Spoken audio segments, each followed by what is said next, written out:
Bengaluru aspirations को innovations और achievement से जोड़ने वाला शहर है।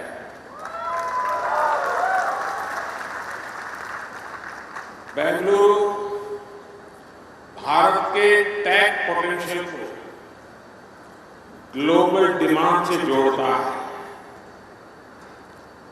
बोइंग का ये नया ग्लोबल टेक्नोलॉजी कैंपस भी बेंगलुरु की इसी पहचान को सशक्त करने वाला है। ये अमेरिका के बाहर बोइंग कंपनी की सबसे बड़ी फैसिलिटी होगी। इसलिए ये फैसिलिटी भारत ही नहीं बल्कि पूरी दुनिया के एविएशन मार्केट को एक नई ताकत देने वाली है। लेकिन फ्रेंड्स, इस फैसिलिटी का महत्व सिर्फ इतना ही नहीं। ये ग्लोबल टेक, रिसर्च और इनोवेशन, डिजाइन और डिमांड को ड्राइव करने के भारत के कमिटमेंट को भी दिखाता है। ये make in India, make for the world इस संकल्प को सशक्त करता है। ये कैंपस भारत के टैलेंट पर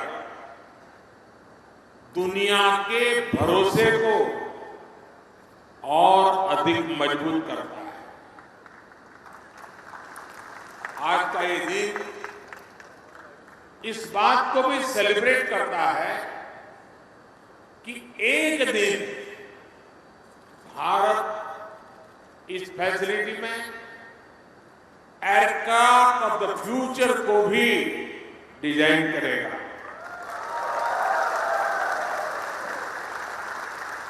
और इसलिए मैं बोइंग की पूरी मैनेजमेंट को, सभी स्टेक होल्डर्स को बहुत बहुत बधाई देता हूं, बहुत बहुत शुभकामनाएं देता हूं। साथियों, आज कर्नाटका वासियों के लिए भी बहुत बड़ा दिन है। पिछले साल कर्नाटका में एशिया की सबसे बड़ी हेलीकॉप्टर मैन्युफैक्चरिंग फैक्ट्री बनकर पूरी हुई थी। अब ये ग्लोबल टेक्नोलॉजी कैंपस भी उन्हें मिलने जा रहा है। ये दिखाता है कि कर्नाटका किस प्रकार एक बड़े एविएशन हब के रूप में विकसित हो रहा है। मैं विशेष रूप से भारत के युवाओं को बधाई दूंगा, क्योंकि इस फैसिलिटी से उन्हें एविएशन सेक्टर में नई स्किल सीखने के अनेक अवसर मिलेंगे। साथियों, हमारा प्रयास है कि आज देश के हर सेक्टर में विमेन पार्टिसिपेशन को बढ़ावा दिया जाए। और आपने G20 समिट में हमारे एक संकल्प को देखा होगा। हमने दुनिया के सामने कहा है, अब समय आ गया है विमेन लेड डेवलपमेंट।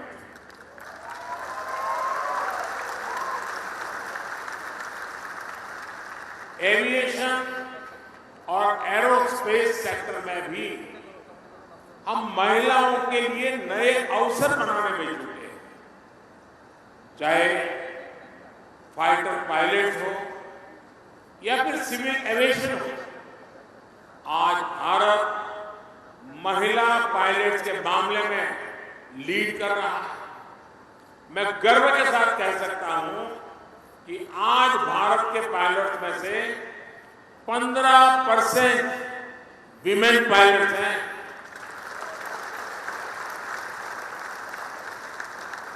और इसका महत्व तब समझ में आएगा कि ये ग्लोबल एवरेज से 3 गुना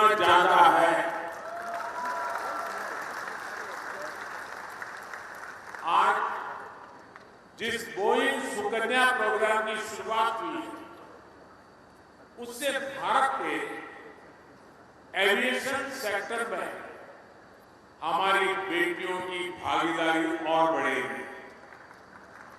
इससे दूर दराज के इलाकों में गरीब परिवार की बेटियों का पायलट बनने का सपना पूरा होगा। इससे देश के अनेकों सरकारी स्कूलों में पायलट बनने के लिए कैरियर कोचिंग और डेवलपमेंट की सुविधाएं बनेंगी। साथियों, अभी कुछ महीने पहले आपने देखा है कि कैसे भारत का चंद्रयान वहां पहुंचा जहां कोई देश नहीं पहुंच पाया। इस सफलता ने